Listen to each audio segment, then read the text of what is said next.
Hoje vamos deduzir num super passo a passo o momento de inércia de uma placa fina com o eixo de rotação passando pelo centro de massa e com o eixo paralelo, passando por uma das arestas. Confere aí!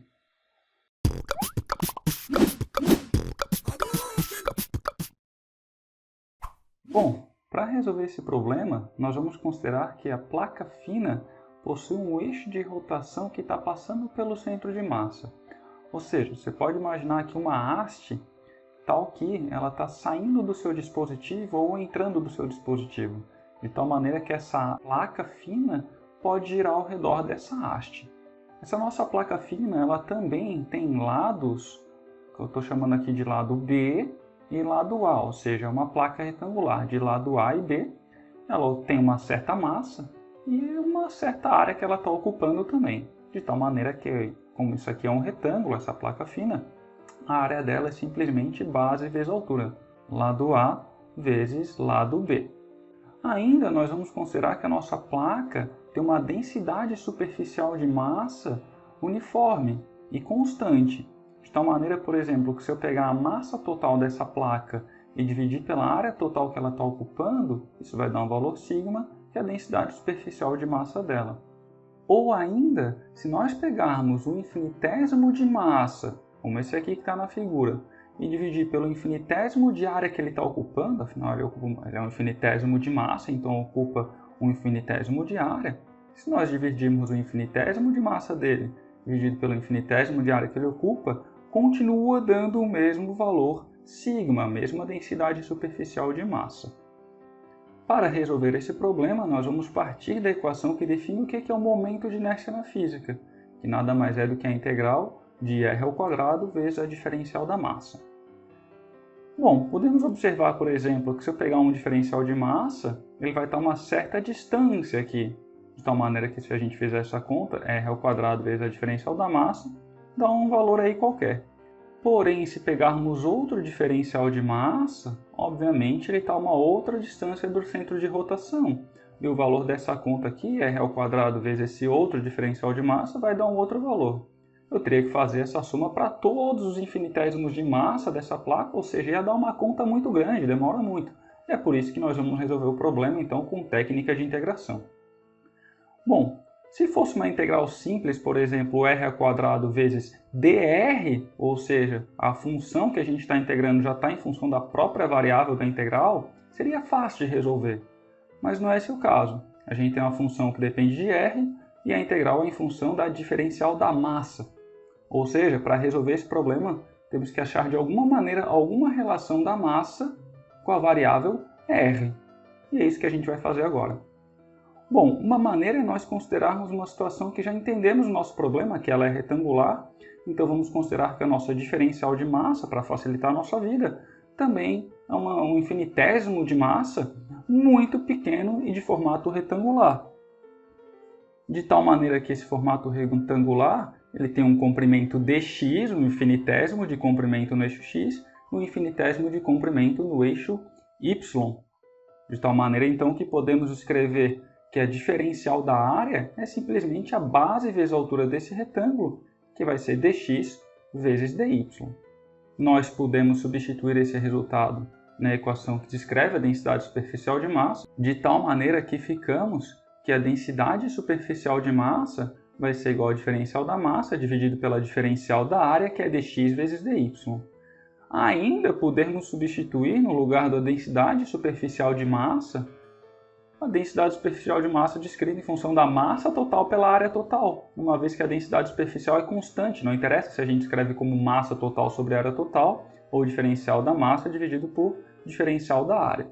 Então, substituindo, ficaremos que a massa total sobre a área total é igual ao diferencial da massa dividido por dx vezes dy. Agora a gente pode isolar essa equação para descrever quanto vale a diferencial da massa.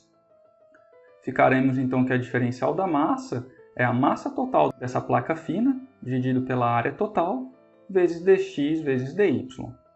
Agora a gente podia pensar, ótimo, descrevemos quanto vale a diferencial da massa. Vamos substituir aqui na equação da integral.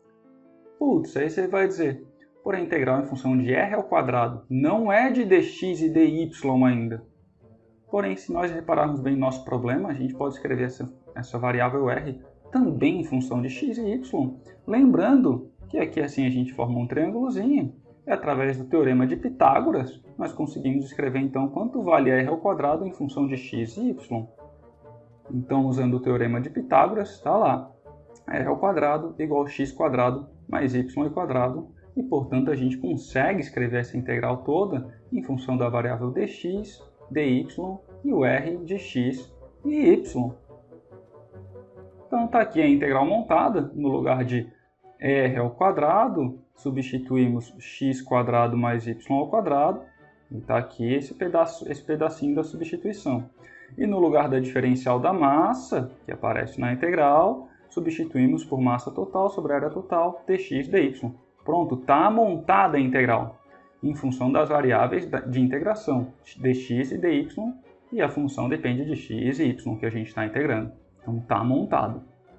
Observe agora que apareceu uma integral dupla e antes era só uma integral simples.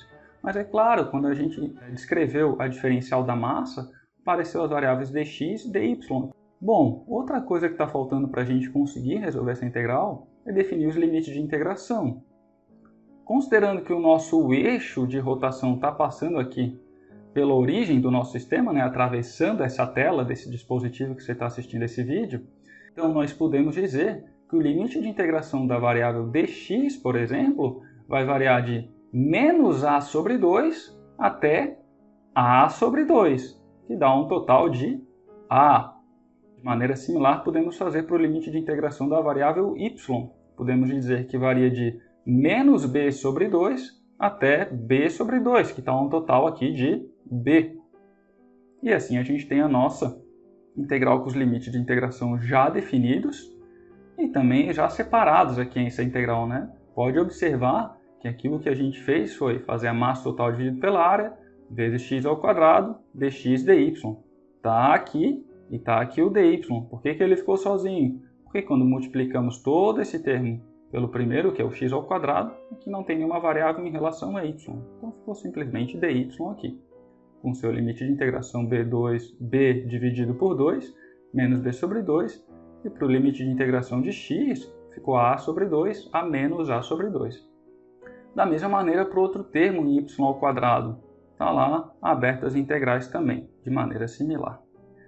Essas integrais são bem simples de resolver. Uma integral de uma potência e de uma constante e de uma potência. Bom, a integral de x ao quadrado é x ao cubo sobre 3. A integral de dy é simplesmente y. A integral de dx é x. A integral de y ao quadrado é y ao cubo sobre 3. Então, na sequência aqui, aparecendo para a gente o resultado dessa integral, faltando apenas aplicar os limites de integração. Como a gente sabe nesse termo, para aplicar o limite de integração, nada mais é do que pegarmos a variável a sobre 2 e substituir em x ao cubo. O resultado disso tudo, a gente faz menos a variável menos a sobre 2 aplicada em x ao cubo. De maneira semelhante, a gente vai fazer com esse termo aqui. Nós vamos pegar b sobre 2 aplicar em y, menos b sobre 2 aplicado em y. Similarmente com o outro termo. Fazendo essas substituições, chegaremos a uma equação dessa cara aqui, um pouco grande, mas simples de resolver. Então temos a constante massa total sobre a área, que saiu da integral, ela era uma constante, não precisa ficar dentro da integral, sai fora, está aqui na frente de todo mundo. No lugar de x ao cubo, então, substituímos a sobre 2, ficou a ao cubo sobre 2 ao cubo. Menos a substituição de menos a sobre 2 em x ao cubo. Então vai ficar menos a ao cubo sobre 2 ao cubo sobre 3. Depois o termo em y, substitui b sobre 2, está aqui. Menos b sobre 2 aplicado em y, está aqui. Menos b sobre 2. Da mesma maneira você faz essa aplicação para outra parte da solução do problema. Bom, fazendo isso tudo, você vai chegar, vai somar aqui, menos com menos fica mais, menos com menos fica mais de novo, menos com menos fica mais e menos com menos fica mais. Continuando a equação, chegamos num formato, simplificando um pouquinho mais, que o momento de inércia dessa placa fina é a massa total da placa dividido pela área total da placa. E aí aqui nós temos o resultado da soma dos dois primeiros termos. A ao cubo sobre 2 ao cubo, mais A ao cubo sobre 2 ao cubo, duas vezes A ao cubo sobre 2 ao cubo. B sobre 2 mais B sobre 2 é simplesmente o B que está aqui. A sobre 2 mais A sobre 2 é A. E da mesma maneira aqui nós teremos 2B ao cubo sobre 2 ao cubo dividido por 3. Bom, dá para simplificar um pouquinho mais essa equação quando nós aplicamos esse 2 ao cubo, esse 2, esse 3, vemos quanto dá esse resultado. Se você verificar em um passo a passo, você vai ver que isso tudo aqui dá simplesmente 1 sobre 12, como está aqui. Da mesma maneira lá para o outro termo, dá 1 sobre 12.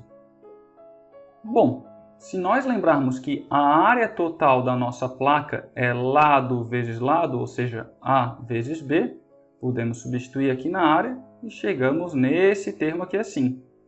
Agora dá para simplificar um pouquinho mais, porque nós temos o termo A aqui embaixo, um termo A aqui em cima, o termo B aqui embaixo no denominador, depois um termo B aqui em cima.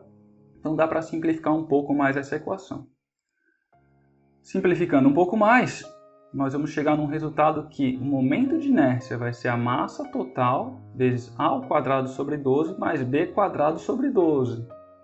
Por fim, colocando esse 12 em evidência, chegamos que o momento de inércia total de uma placa fina é simplesmente 1 sobre 12avos da massa total dessa placa fina vezes a dimensão A ao quadrado mais B ao quadrado.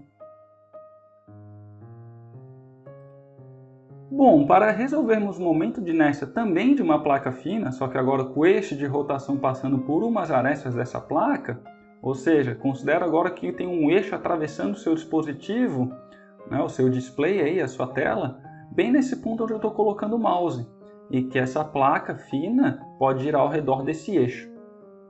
Bom, para resolver esse problema, é só aplicar de novo a equação do momento de inércia, que é a integral de r ao quadrado vezes dm. Só que toda essa descrição aqui é a mesma descrição feita para a placa fina com eixo de rotação passando pelo centro de massa. Então, até chegar à montagem da integral, é o mesmo procedimento, não muda nada. O que vai mudar agora é simplesmente os limites de integração que nós iremos aplicar. Agora nós temos a variável dx variando de 0 até o valor total a, e a variável dy variando de 0 até o total b. Aplicando esses limites de integração e resolvendo a integral do mesmo jeito que antes, o que mudou agora é que é de 0 a a e de 0 a b. Antes era de menos a sobre 2 a sobre 2, menos b sobre 2 a b sobre 2. Então só mudou os limites de integração. De novo, essas integrais nós sabemos resolver. A integral de x ao quadrado é x ao cubo sobre 3. A integral de dy é y. De dx é x e de y ao quadrado, y ao cubo sobre 3. Na sequência, chegamos então nesse resultado para o momento de inércia. Falta ainda aplicar então esses limites de integração na variável x e na variável y. Como os termos inferiores são zero, basta a gente aplicar os termos superiores. Então ficaremos que o momento de inércia dessa placa fina com o eixo de rotação passando pela aresta vai ser a massa total dividido pela área total, continua aqui. O A aplicado ao x vai dar A ao cubo sobre 3 e o B aplicado ao y dá só B. Depois o A aplicado a x dá A e B aplicado ao y ao cubo dá B ao cubo sobre 3. Dá para simplificar mais um pouquinho, lembrando que a área total dessa placa fina é simplesmente base vezes altura, ou seja, lado vezes lado, A vezes B. E dá para eliminar alguns termos, por exemplo, B com B, um A com outro A ao cubo, o B com um dos B ao cubo e o outro A com outro A.